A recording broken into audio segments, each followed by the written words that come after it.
So today started out as a beautiful day. It was, I think when I woke up it was near 70 degrees. And then it got windy and the temperature dropping pretty quick. I looked before I came out here, but I forget what it is. I don't remember. Anyway, it's getting cold and there's a drizzle. So 17 degrees isn't that bad. But we froze a little early last time. Just a few weeks ago. We got down to 7 and that froze. But I wasn't as prepared as I should have been, I suppose. So I've done a few things that I want to try out this time just to be safe. So as you know, this tank is somewhat insulated. It's got styrofoam in here, but it still gets cold in here. And then I blow heat, ventilation inside the house. So the house is what, 78 degrees right now, so the heat comes into this tank through the ventilation, keeps all the plumbing warm. Now when I say it freezes, the plumbing freezes. The pump that pumps from this IBC tank into the house, it'll freeze up, but the tank's never actually froze. It's gotten a thin layer of ice before, but it's never froze solid. So just a few weeks ago we got down to 7 degrees and it froze the pump and the hose just a little bit. I was able to run that little space heater that I got down there. It's a 70-watt space heater, and it thawed it out just in a couple hours, so the next day. But I don't want it to freeze again. We lucked out and it didn't break the pump. It's one of those plastic pumps and it's got a little bit of flexibility to it, so if it doesn't get too cold it won't freeze.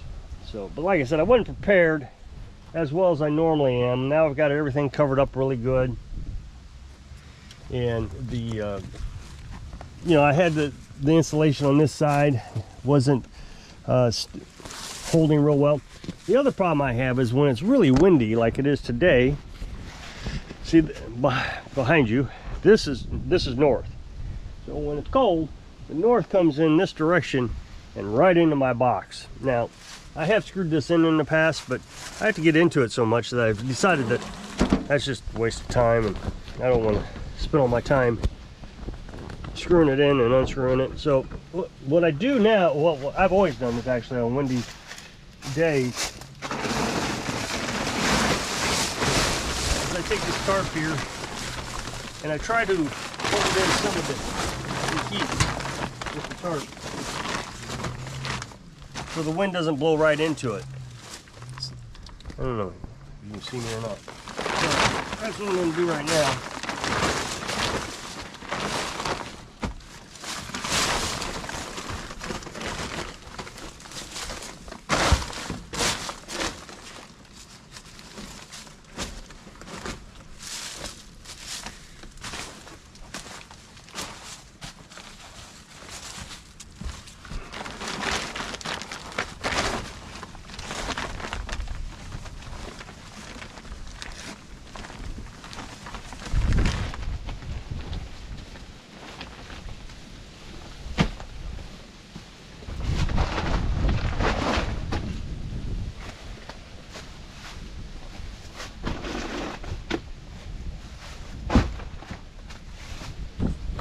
So now I'm going to get a couple blocks and we'll put down here at the bottom here to hold it in.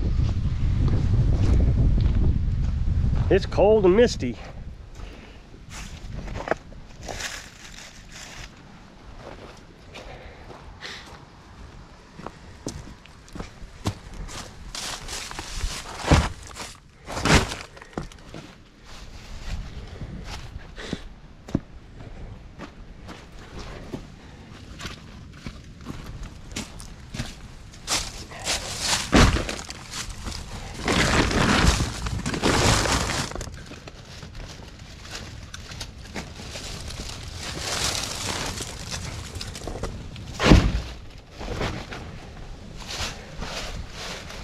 One more block should do it, I think, if I can find one.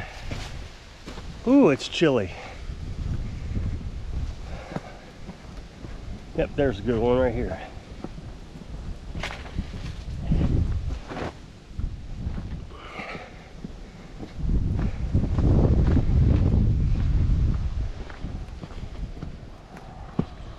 Okay, so what I have in here is a little space heater. Now, I don't turn that on because unless I absolutely have to, because it uses so much electricity that it kills the battery at night. So there's the plug to it. So the problem is every time this has froze, it's been at night. And I have this that monitors the temperature inside where the pump is. So this sits in the house, this piece right here.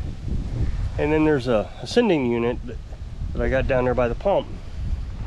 And down there by the pump right now is 47 degrees. Now you see it's 62. It's a lot colder than 62 out here. This was in the house just a minute ago, so it was cooling off. It's cooling off now. See, it just dropped to 60. So in there by the pump is 47 degrees. Now the thing you have to understand, I have that insulated. I've got blankets over it. So the tank is 275 gallons. It takes a long time to change the temperature of the tank itself. So if I keep the wind out of it, the tank, the water temperature of the tank helps keep that pump and ventilation warm, or the plumbing warm. Now, like I said, I have ventilation comes down here. Inside that ventilation is the plumbing. So I have a fan that blows into the ventilation to help bring the air temperature outside down in here. Now, people say I should recycle this, you know, have the air come back into the house, but it would cool down the house way too fast. I don't want to do that because this is not sealed up tight. This isn't like the house. I suppose I should seal it up tight, but I have to get into it too much. You know, I got to lift this up every day just to fill the tank. So we're down to 57 now. So like I said, it'll freeze up during the night.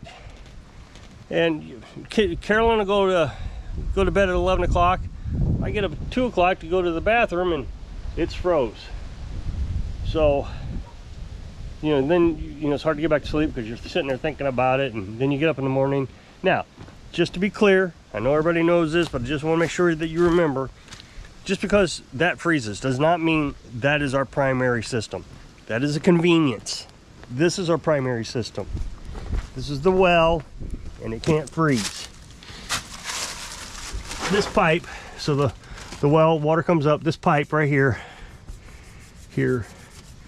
about 70 feet down, I've drilled a hole in it. So water, every time I use this, drains back down the pipe, and so there's no water in it down to 70 feet. That way, I've always got water in the wintertime. Unless the pump ever breaks, I've got water. I have a spare pump. I don't want to use that one if I don't have to, but that's a whole different scenario. I wouldn't change it in the middle of the winter anyways. I'd figure out something else. It gets too cold. So that's that means I never run out of water. We can fill buckets, we can do a lot of things, so that's not the issue. But just to keep things convenient as much as possible, I like to try to keep this warm. Well, since I have that heater in there, it would make more sense to start the heater up when I know it's going to freeze. So all I got to do is start the generator, plug that little bitty one down there. I don't even have to run the big one. It's only 70 watts. And then I can run that heater at nighttime. The thing is if it doesn't freeze, then I've wasted all that gas. You know, I started up before I go to bed. I'm thinking, okay, it'll probably freeze tonight, but I don't know if it's going to freeze or not. It's just a guess. You know, this says 47, and tonight it'll get down to outside temperature, get down to, I don't know, whatever it's going to get down to. Let's say it's in the 30s when I go to bed outside, and then overnight it drops down to 17. Well, I don't know if it's going to freeze or not. I can kind of guess based on experience that it's probably not going to freeze, but it would be better if I knew. So like I got up at midnight and it was like 32 degrees in there, then I would know to get up and start the generator to turn the heater on, but I just never know. So I was trying to figure out what to do, and I came up with an idea. This is my solution. So this has a sending unit too. It actually has two of them. This is for a refrigerator freezer alarm. So you put the sending unit, one sending unit into the freezer, the one sending unit into the refrigerator, And just so you know, one sending unit has this design on it, the other sending unit has that design on it right there. So that's the fridge, that's the freezer, but that doesn't matter. I put them both in there. I put one inside the ventilation that for the plumbing, and the other one is right next to the pump. So you can see the difference here. The one in the ventilation is a degree higher than the one by the pump. Now you got to understand, the pump is outside the ventilation just by, I don't know, maybe 6 inches. So the air, the heat coming from the house is warming inside the ventilation 1 degree more than it is inside the or where the pump is. That's why you see the difference there. So the other thing could be is the wind is also pushing that temperature off the pump. So what will happen is when this gets down to 32 degrees, either one of these, because I got them both set at 32 degrees, it gets down to 32 degrees for 5 minutes or more, this alarm will go off. Hopefully that'll wake me up. It's not very loud, but like tonight, I'll set it right close to my ear. That way, if it does go off, I'll be able to hear it. It lights up, so that might help. And it doesn't shut off. It stays screaming until you shut it off. You gotta push this button to shut it off, either one of these buttons. So that's my plan. Hopefully that'll work out. Then if this goes off, then I know I need to get out of bed, come down here and start the generator and run the heater for the rest of the night. I mean, it's not a big chore. I mean, who wants to get up in the middle of the night? But you only got to do it a couple times a year. I mean, it's really no big deal. So that's the plan. So it's 51 degrees outside so far. And the thing is this thing was a little bit more money than I wanted to spend. This is 30 bucks, and I didn't want to spend that much money, but I think, I don't know, the pump is $20. So freezing the pump cost me 20 bucks.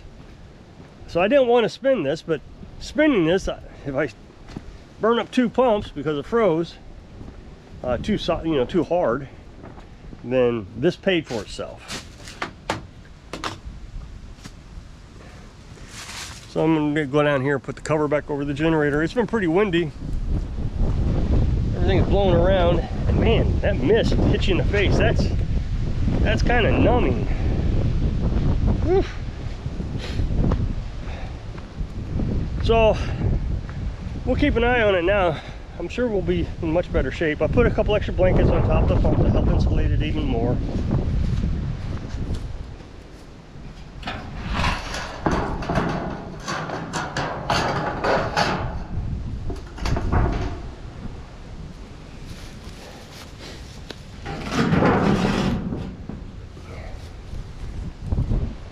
So I guess that's all there is for today. So I think I'm going to jump off of here.